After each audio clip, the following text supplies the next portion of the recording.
som está desativado, e de fato está desativado pelo Zoom, tá bom? Muito bom dia, muito bom dia. Vamos começar a nossa aulinha. Bom, gente, o nosso tema de hoje é colisões, tá bom? A gente vai continuar discutindo o tema associado à quantidade de movimento e à conservação da quantidade de movimento, tá? Só que as colisões, elas são digamos assim, uma aplicação direta dessa coisa de conservação de quantidade de movimento e agora, né, entrando mais com elementos associados à energia, tá? Numa colisão, um evento de colisão, globalmente, ele é, na verdade, um evento em que há transferência de quantidade de movimento e também de quantidades de energia, a depender de como que a colisão acontece. Pode ser mais energia, pode ser menos energia, isso vai depender totalmente da colisão que eu tenho, tá? Então, vamos começar o nosso papo aqui, tá? De novo, o meu bloco de notas e a nossa aula gravada eu vou deixar disponíveis lá na nossa sala de aula no Classroom, tá bom? Então, se depois você quiser dar uma olhada, rever e ver o que acontece, pode ir lá que vai estar lá, tá bom? É a primeira vez que eu estou fazendo esse lance pelo YouTube, então vocês dizem para mim aí se prestou, se não prestou, se vocês estão entendendo, se não estão, tá bom? E eu vou fazer igual o YouTuber, né? Deixa o seu like, se inscreve no canal, aquelas paradas assim, se bem que eu acho que é do outro lado aqui, mas bom, enfim, dane-se, né? Vamos só para nossa aula de colisões. Vamos lá, ó. Começando o papo aqui, então, colisões. Tá?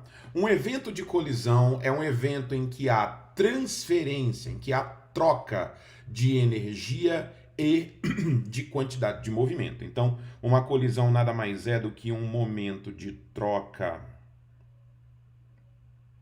de energia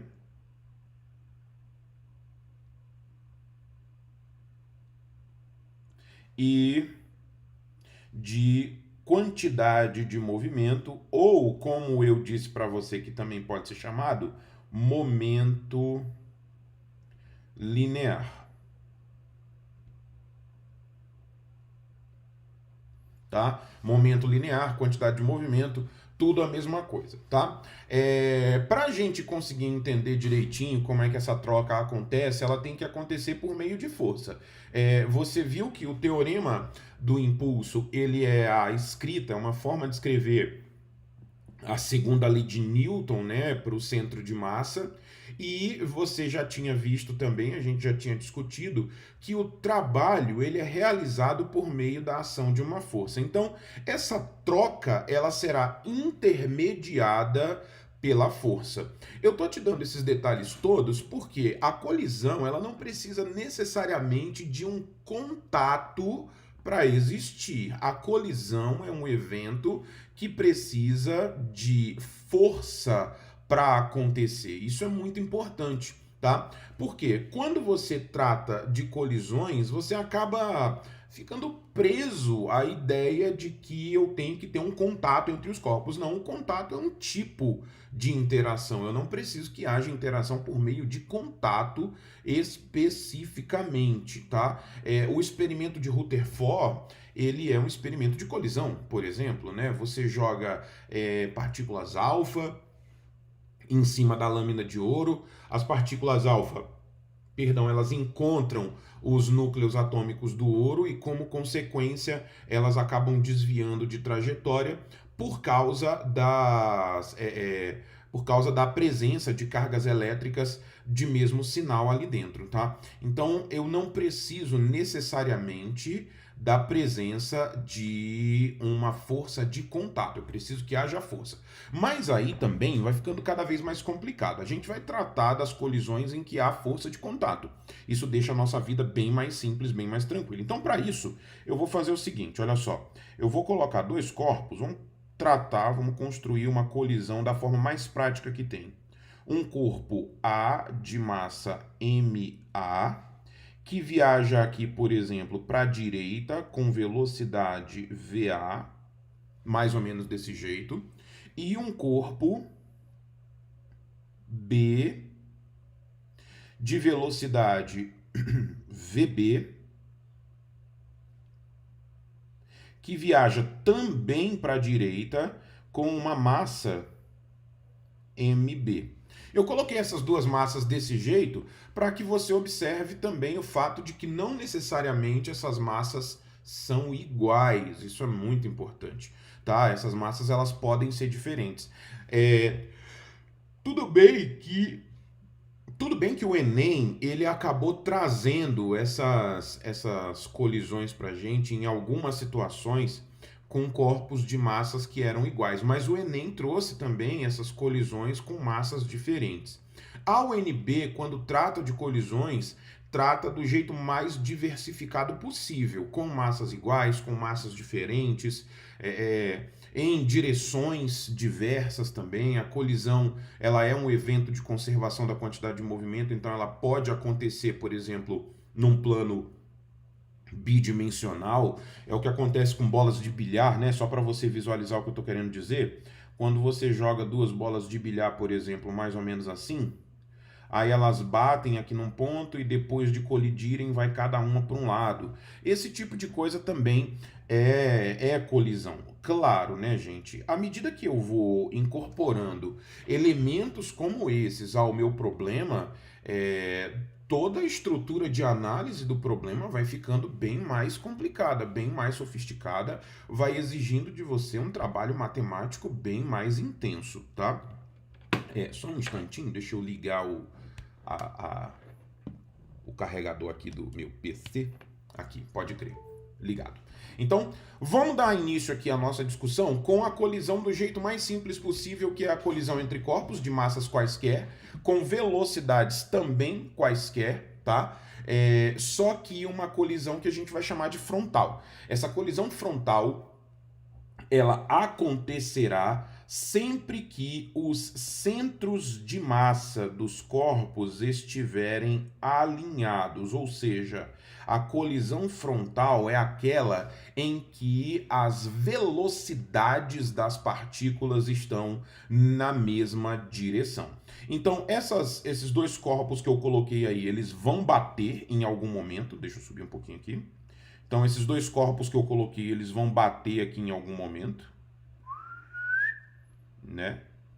No momento que eles baterem, no momento que eles colidirem um com o outro, exatamente nesse instante aqui de colisão, o que a gente vai visualizar é isso aqui, ó, a interação direta entre um corpo e outro. Aqui o corpo A, aqui o corpo B, tá? O que acontece nesse instante? Nesse instante existe a aplicação da força de A sobre B e a aplicação da força de B sobre A. Vamos desenhá-la. Então vai ficar mais ou menos isso aqui, ó. Força do corpo A sobre o corpo B, força do corpo B sobre o corpo A.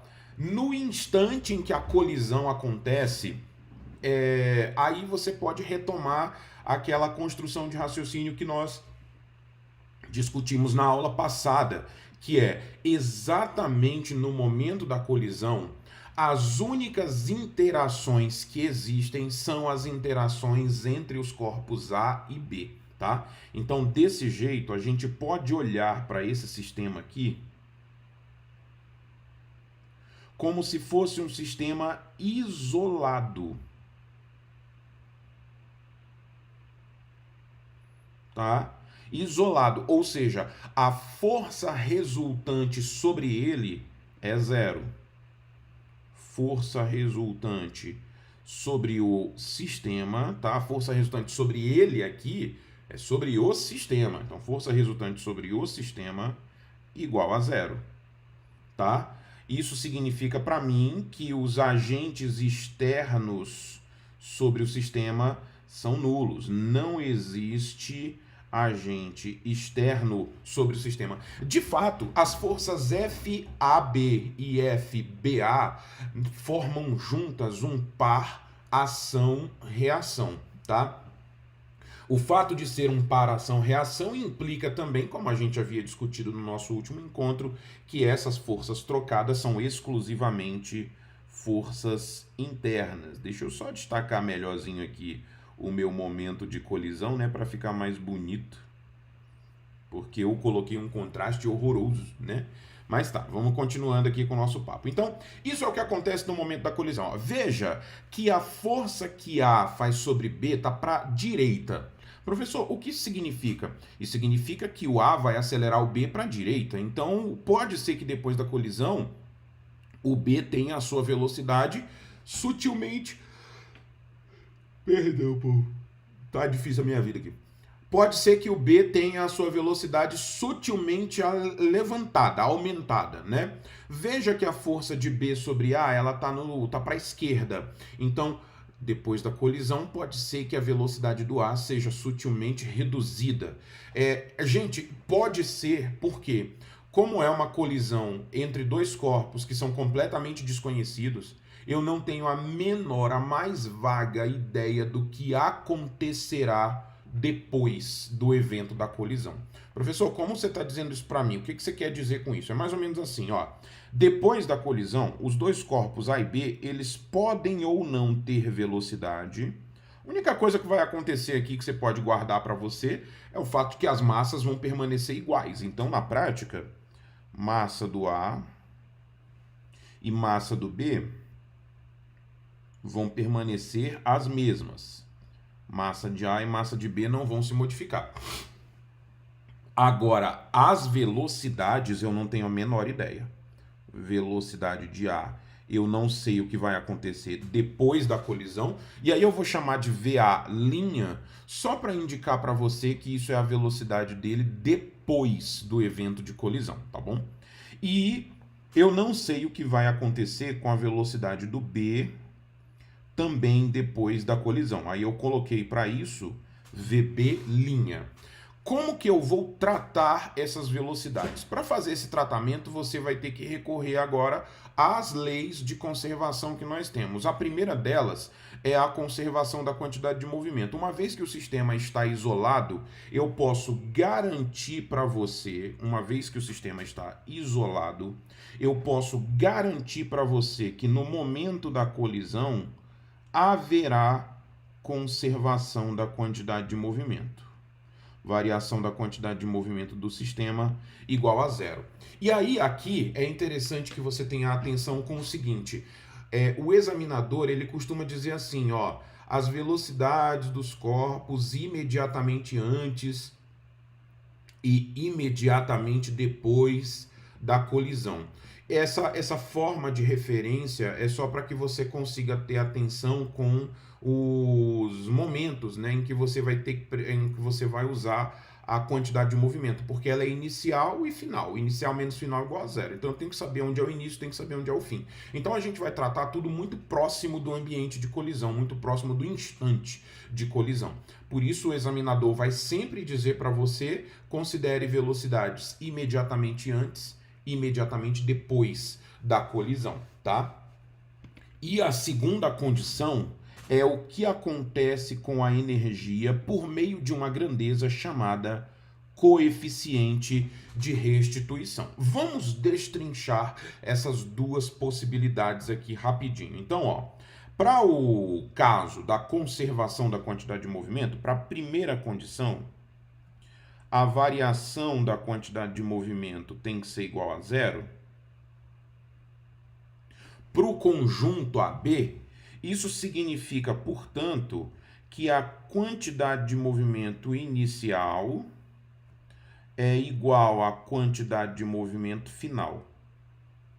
Gente, muita atenção a partir de agora, porque eu tô dizendo para você, apesar disso aqui ser teórico, apesar de não estar colocado na prática, eu tô te dizendo como é que você vai resolver os problemas de colisão que vão aparecer para você. Não tem mais, não existe nenhuma diferença entre o que eu vou construir aqui e o que você vai executar no braço. digamos assim. Tem alguns caminhos mais rápidos para coisas decoradas, mas eu já estou indicando para você... Oi? Alguém falou comigo? Ah, não, foi pelo Zoom aqui. Tá bom, voltando. Eu já estou indicando para você como que a coisa toda funciona já de cara, tá bom? Já estou indicando para você quais são os passos que você vai precisar seguir. Mas bom, vamos continuar. Então a ideia é o seguinte, ó, quantidade de movimento final igual inicial, você escreve cada uma. Você pode escrever as duas na mesma linha. Eu gosto de escrever separado para não dar confusão. Então, ó, no caso da colisão que nós tínhamos ali, a quantidade de movimento inicial era a quantidade de movimento do A mais a quantidade de movimento do B antes da colisão. Isso vai dar para a gente, então, MA VA mais MB VB. E aqui, nesse caso, eu vou destacar a característica vetorial das velocidades. Por quê? Se eu tiver uma velocidade contra a outra, você vai precisar considerar o sinal negativo para essa velocidade. Então, por exemplo, aqui na situação que eu propus de exemplificação, as duas velocidades estão no mesmo sentido. Então, você pode considerar, por exemplo, que o sentido para a direita é positivo. Nesse caso, tanto a velocidade de B como a velocidade de A serão positivas. As duas velocidades serão positivas. Voltando então aqui para a nossa construção. O que vai acontecer aqui? Quantidade de movimento final. Para a quantidade de movimento final, deixa eu mudar a cor aqui rapidinho. Para a quantidade de movimento final, a gente vai ficar com a quantidade de movimento do A mais a quantidade de movimento do B, só que tudo isso depois da colisão. Então, aquele linha ali para representar os instantes pós-colisão que eu estou comentando contigo. Então, a gente fica com massa vezes velocidade do A depois da colisão, mais massa do A, né, claro, massa do B agora, vezes a velocidade do B depois da colisão também. De novo, vou aqui evidenciar o caráter vetorial dessas velocidades.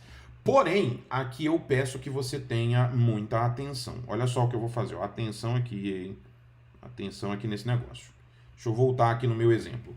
Veja que no exemplo que eu dei para você, depois da colisão, eu não sei para onde as velocidades vão. Você realmente não sabe. Então, o que eu vou fazer para facilitar o meu trabalho vetorial, especificamente aqui nesse momento?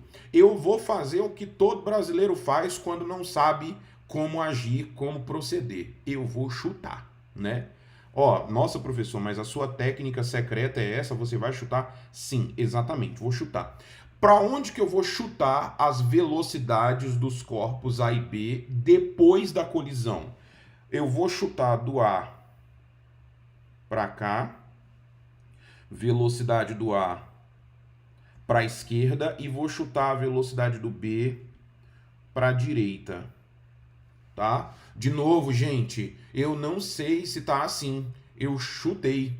Se tiver errado, eu vou descobrir, tá? E já já eu digo para você como que eu vou perceber que isso tá errado.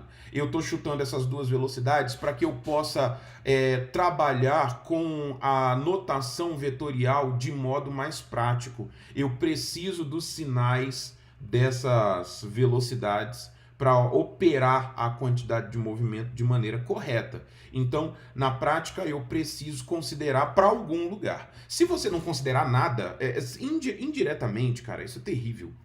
Indiretamente, você sempre está chutando. Porque se você não considerar absolutamente nada e deixar os dois sinais ali da operação positivos, você vai acabar considerando, mesmo que de forma inconsciente, que as duas velocidades depois da colisão estão no mesmo sentido. tá? Então eu vou chutar, pelo menos chutando elas em sentidos opostos, eu tenho domínio sobre o que está acontecendo aqui dentro do meu problema. Domínio, inclusive esse estabelecido por mim, sob meu controle, que eu posso manipular se for do meu interesse. Então, caso eu esteja errado, esse erro irá aparecer para mim na forma de um sinal. As velocidades que nós estamos calculando aqui são velocidades calculadas em módulo, tá? Então, quando no final da operação eu encontrar valores, esses valores têm que ser valores necessariamente positivos para que haja uma concordância com o chute que eu dei. Se eu encontrar valores negativos, quer dizer que eu errei o chute. E aí é fácil, a única coisa que você errou foi o sentido da velocidade depois da colisão. Mas eu vou te mostrar isso já já também. Então vamos lá, vamos lá. Então aqui eu chutei as velocidades, então o meu problema ficaria mais ou menos assim, ó, quantidade de movimento final igual a MA vezes menos VA. Lembre-se que eu considerei o sentido positivo para a direita, olha aqui, ó. Considerei o sentido positivo para a direita, o mesmo sentido que você considera antes é o que você vai considerar depois. Então essa velocidade A depois da colisão, ela tá para a esquerda, o que faz com que ela fique, portanto, negativa. Voltando. Menos VA mais MB vezes VB positiva, uma vez que ela está para a direita. Esse é o tratamento que você vai dar para a primeira condição. Como a quantidade de movimento inicial e a quantidade de movimento final são iguais, então agora você pode pegar todas essas informações aqui e escrever, por exemplo, no caso da situação que eu propus lá, MAVA mais MBVB igual a menos MAVA linha mais MBVB linha, que seria depois da colisão, tá? Isso é a escrita da quantidade de movimento antes e depois, para que a gente consiga respeitar a conservação. Segunda condição. Vamos à segunda condição. Segunda condição é o coeficiente de restituição. Coeficiente de restituição. Esse coeficiente de restituição, gente, ele é, digamos assim, ele dá para mim a capacidade que eu tenho de retornar energia para o sistema, mas com algumas características muito próprias. Eu queria que você guardasse o fato de que ele não é um percentual. O coeficiente de restituição não é um percentual. Ter um coeficiente de restituição igual a 0,5 não quer dizer que 50% da energia do sistema foi devolvida ou foi desperdiçada ou qualquer interpretação a respeito de percentual que você dê. Por quê? O coeficiente de restituição igual a 0, ele não implica a perda completa de energia. Tá? O coeficiente de restituição, ele indica o comportamento da velocidade do centro de massa do sistema com relação aos corpos que pertencem a esse conjunto. Gente, visto dessa maneira, a análise do coeficiente de restituição é extremamente complicada.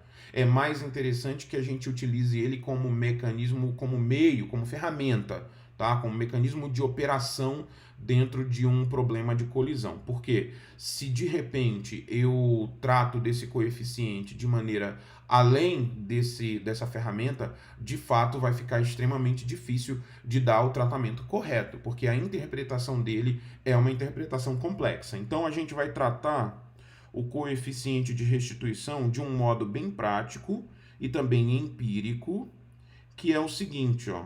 O coeficiente de restituição é a razão entre a velocidade relativa depois da colisão e a velocidade relativa antes da colisão. Velocidade relativa. Não sei se você lembra, a gente estudou isso lá no início do nosso curso, quando ainda havia aulas presenciais, quando o coronavírus estava mais restrito à China e à Europa e aquele pedaço ali, né? Quando ele não tinha ainda vindo para nós. A gente estudou isso faz muito tempo. A velocidade relativa era assim, ó. Partículas que estão no mesmo sentido, você subtrai as velocidades. Partículas que estão em sentidos opostos, você soma as velocidades. Vamos só recapitular? Deixa eu botar aqui do ladinho. Não mata não, né? Vamos aqui, ó. Se liga. Quando as partículas estão com velocidades no mesmo sentido, você subtrai essas velocidades. Quando as partículas estão com velocidades em sentidos contrários, você soma essas velocidades. Isso aqui, ó, é o resuminho aí para você guardar o que acontece do ponto de vista da velocidade relativa. Tá? Sob a ótica da velocidade relativa, algo desse tipo. Tudo bem? Então tá, vamos continuar aqui com o nosso papo. A depender do valor do coeficiente de restituição, eu tenho um comportamento para o padrão de energia ou não. Vamos começar pelos extremos. Olha só. Se por acaso o coeficiente de restituição for igual a 1, primeira situação. Se o coeficiente de restituição for igual a 1, nós temos aquilo que será chamado por nós de colisão elástica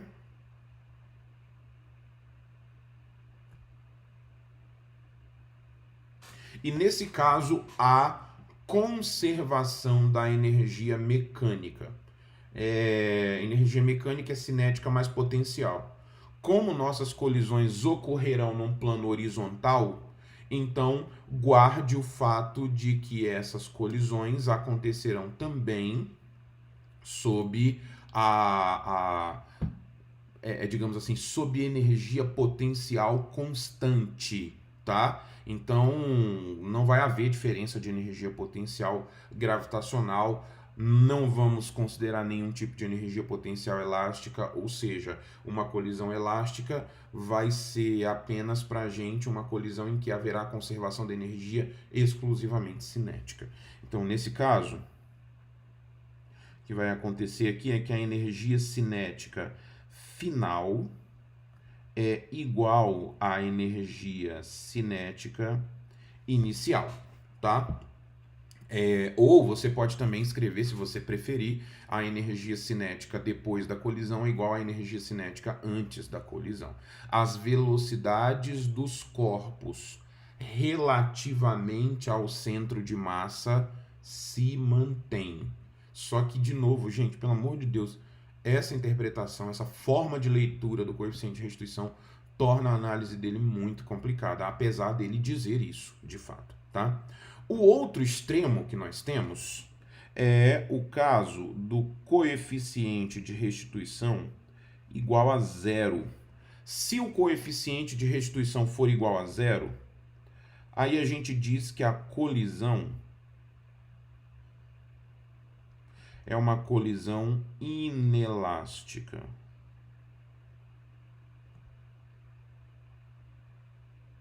Tá? Quando a colisão é inelástica, aí muita atenção. Eu digo para você que há máxima dissipação de energia cinética.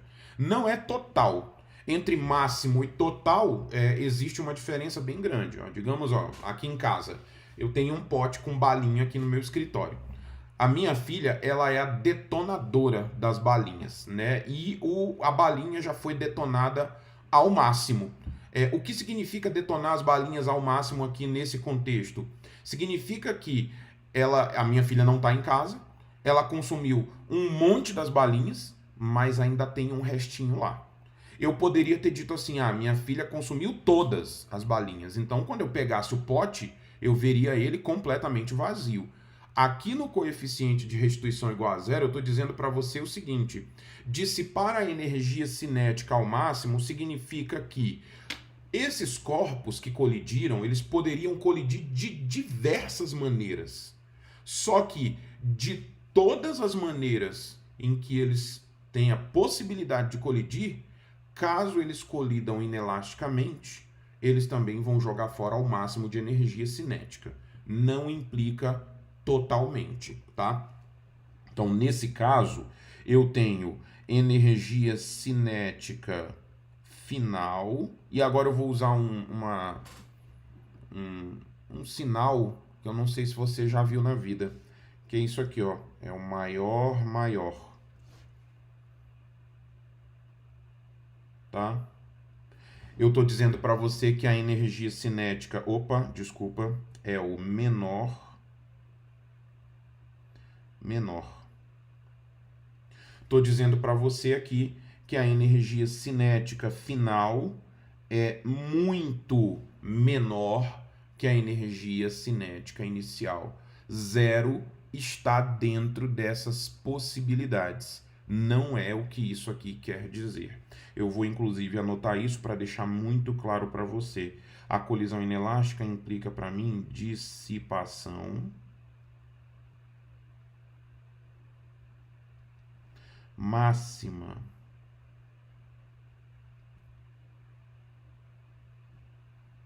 Tá? Não quer dizer total, tá?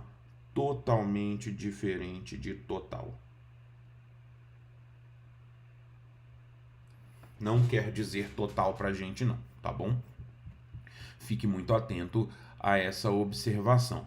A colisão inelástica, para que isso aconteça, para que essa dissipação máxima aconteça, ela tem que ter uma característica própria. Já que o coeficiente de restituição é igual a zero, quer dizer que a velocidade relativa depois da colisão é zero. Se você olhar a razão, né, o coeficiente de restituição é a velocidade relativa depois pela velocidade relativa antes. Se ele vale zero, então a velocidade relativa depois da colisão é zero. Isso implica para a gente que os corpos estão grudados um no outro, tá? Então a gente vai colocar como observação principal da colisão inelástica corpos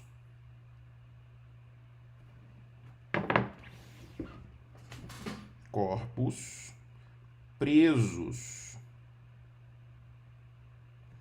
um ao outro após a colisão.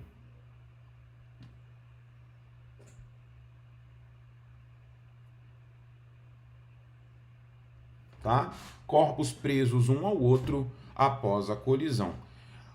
E o caso intermediário, já que a colisão inelástica é a de dissipação máxima e a colisão elástica é a de conservação, existe o perfil intermediário. Existe também a possibilidade de nós termos o que a gente chama de colisão parcialmente elástica. Então aqui, ó, existe uma colisão cujo coeficiente de restituição está entre 0 e 1. A gente chama isso de colisão parcialmente elástica.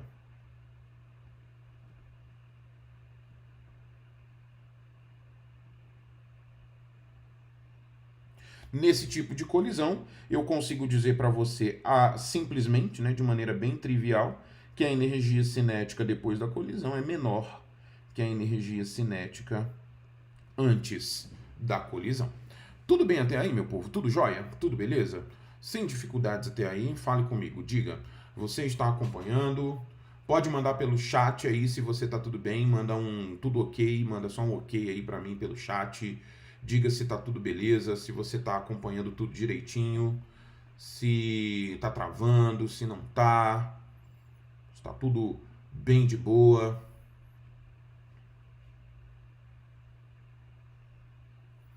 Aí, olha só que louco, ó. Graças ao atraso, eu tô falando aqui com você se tá bem de boa, se não tá e tudo. Tô pedindo para você dar um retorno aí e fico esperando aqui, igual um otário, né? Para ver o que tá acontecendo. Esperando que você dê a sua resposta, porque o atraso é gigantesco, né? Mas bom, enfim. Pensando nos meus colegas que estão trabalhando com atrasos de 1 minuto, como é que seria uma aula em que você dá uma informação e o menino só recebe 1 minuto depois, né? Que coisa horrorosa, tá? Vou fazer um exemplo com vocês então aqui para a gente aplicar essa coisa de conservação da quantidade de movimento e depois vocês assistem os exercícios resolvidos que eu vou deixar no canal. Ainda não fiz o upload não, vou fazer o upload aqui depois da nossa aula e aí eu coloco esses exercícios lá no canal para você, tá bom? Lá na nossa página no Classroom. Então vamos aqui a alguns exemplos, ó, vamos lá. Primeiro exemplinho aqui.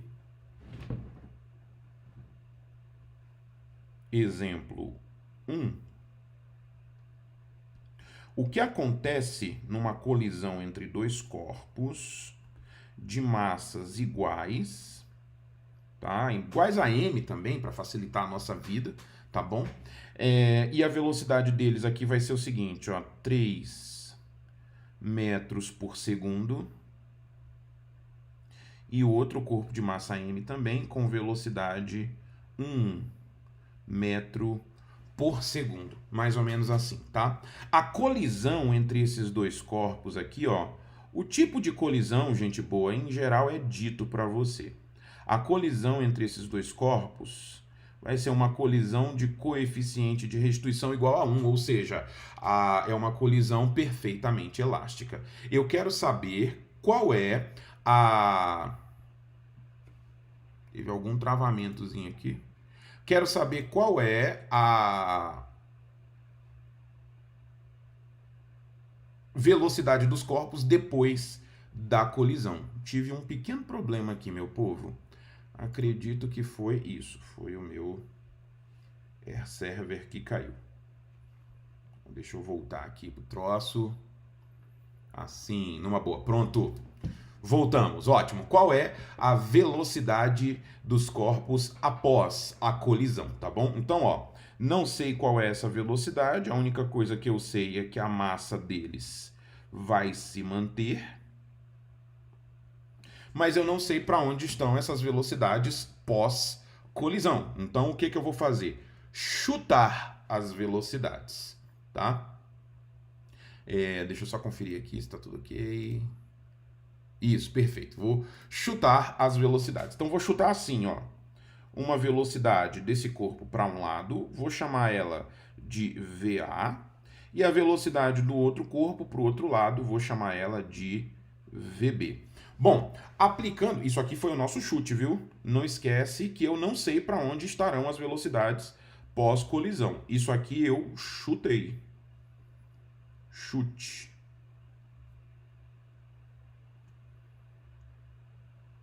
Tá? Guarde isso com muito amor no seu coração, tá bom? Continuando então, o que acontecerá com os valores dessas velocidades? Aí você tem que aplicar a conservação da energia e a conservação da quantidade de movimento para a gente conseguir resolver o problema. Vamos ver? Vai ficar assim, ó. Primeiro aplicando a conservação da quantidade de movimento. Primeira condição, conservação da quantidade de movimento igual a zero. Olha só o que acontece aqui, ó. Quantidade de movimento final igual a quantidade de movimento inicial. Eu tinha dito para você escrever um de cada vez. Vamos começar com a quantidade de movimento inicial. Fica assim, ó. Admitindo que para a direita é positivo, então a gente fica com do primeiro corpo m vezes 3, do segundo corpo m vezes 1, mais ou menos assim. Depois da colisão, a gente fica com, do primeiro corpo aqui, do corpo da esquerda, m vezes menos va, porque a velocidade dele está para a direita, mais, deixa eu só reescrever aqui, m vezes menos va, mais m vezes VB, uma vez que a velocidade desse segundo corpo está para a direita. Então, reorganizando, ó, dá para colocar essas massas aí em evidência, né? Eu vou matar essas massas todas aqui, olha só que loucura. Então, a gente fica com menos VA mais VB igual a 3 mais 1, que dá 4. Tá? Para diversas possibilidades de combinação, eu tenho essa diferença entre esses dois valores igual a 4. Então, o que eu faço para fechar minha discussão? Vou para a segunda condição. Segunda condição. Coeficiente de restituição igual a 1. Professor, por que igual a 1 mesmo? Porque eu disse, que seria igual a 1. Tem diversas formas de eu fazer isso. Eu posso dizer para você que a colisão é perfeitamente elástica, posso dizer para você que o coeficiente de restituição é igual a 1, tem diversos modos de fazer a mesma afirmação, tá?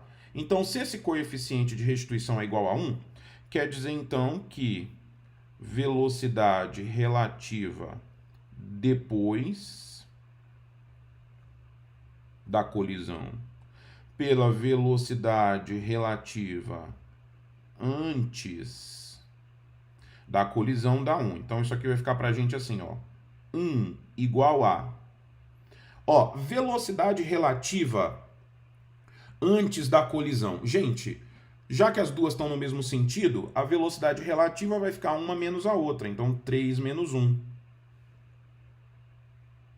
3 menos 1. Velocidade relativa depois da colisão. Aqui vem o meu chute. Agora entra o chute. Eu chutei elas em sentidos contrários. Então, automaticamente, a velocidade relativa depois da colisão será a soma. Por quê? Se você não chutar nada, você é obrigado a dizer que a diferença entre essas velocidades será VB menos VA. Porque se você fizer VA menos VB, você está dizendo para mim que depois da colisão o corpo A ainda está mais rápido que o B. Isso não pode acontecer. Lembra das interações que a gente discutiu lá atrás, de como as forças atuam nesses corpos. O corpo A ele tem que estar com uma velocidade abaixo da velocidade do B, ou pelo menos em sentido contrário, o que eu não sei se é verdade por enquanto, tá? Então chute sempre em sentidos contrários. Desse modo a gente fica com VA mais VB.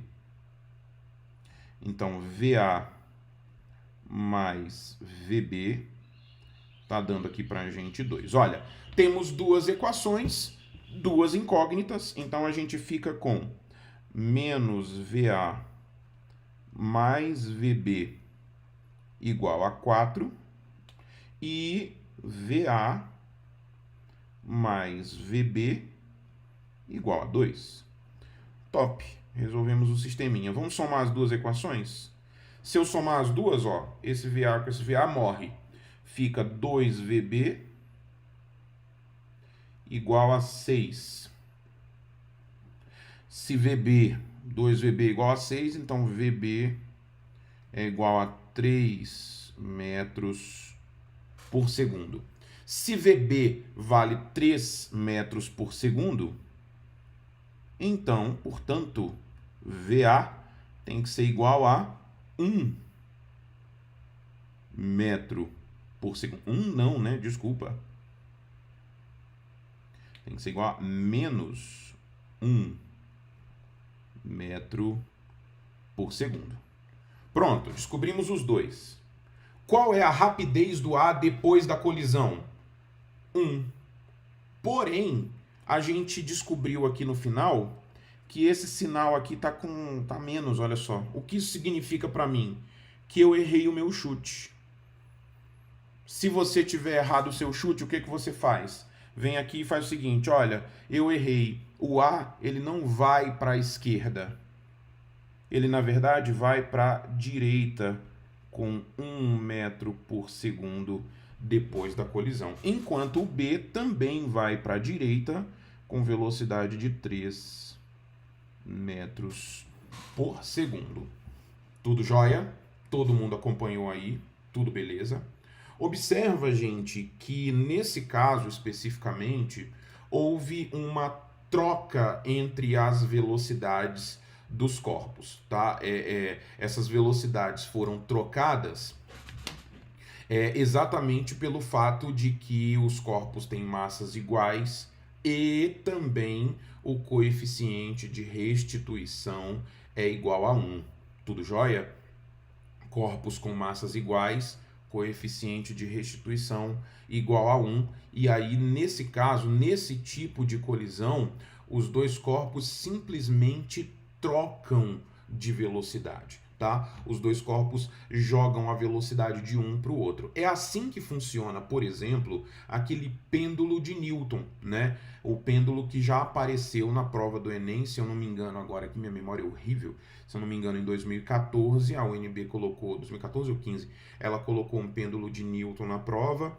É aquele pêndulo que tem 5 bolinhas, né? E aí você puxa uma, e aí quando você solta ela bate e empurra só uma do outro lado. Se você puxar duas aqui, quando ela volta, bate, empurra duas do outro lado. E assim continua, né? A depender do número de bolinhas que você puxa, do outro lado você empurra um número de bolas que é igual. Isso só vai acontecer com corpos que são de mesma massa e num sistema onde há conservação da quantidade de movimento e conservação da energia. Tudo bem? Então, basicamente isso. Aqui depois da nossa aula eu vou colocar. Veja mais para o final da manhã, eu vou colocar os exercícios resolvidos lá, tá?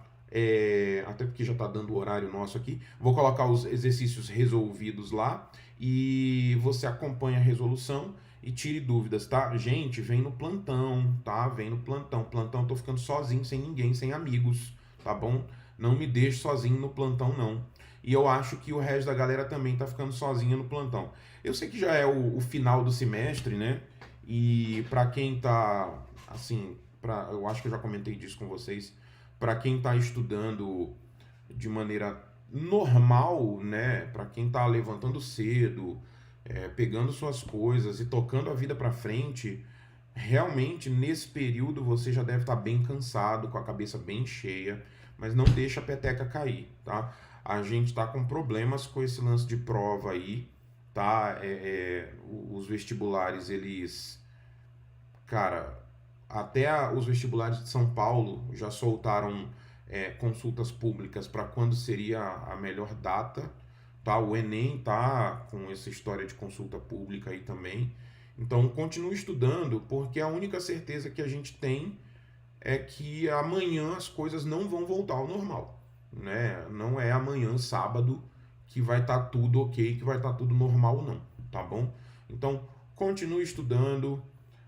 Se você estiver cansado, tenta reorganizar para diminuir um pouquinho o ritmo, tá? Mas não deixa a peteca cair. Continua fazendo tudo que você está fazendo até agora para manter o seu padrão mesmo de produtividade. Você não está estudando para passar de ano, nem para o final da pandemia, não está estudando para passar no vestibular. E esse vestibular ele não está no nosso horizonte mais próximo, infelizmente, tá? Quando as aulas retornarem, a gente vai fazer uma mega revisão disso tudo, a gente vai retomar muito desses aspectos, então você vai estar super de saco cheio para ficar assistindo aula de revisão, então vai ser pior, né? Você vai estar com aquela cara de puta, que merda que eu tô fazendo aqui, tá? Mas continue, mantenha o seu ritmo. Se você perder ritmo agora é pior, tá? Então é isso aí, meu povo. Espero que tenha dado tudo certo na nossa transmissão, na nossa primeira transmissão. Espero que vocês tenham gostado. Deixa o seu like, se inscreve no canal. Eu vou ter que aprender a falar isso, tá bom? E valeu, até a próxima. Tchau, tchau. Falou.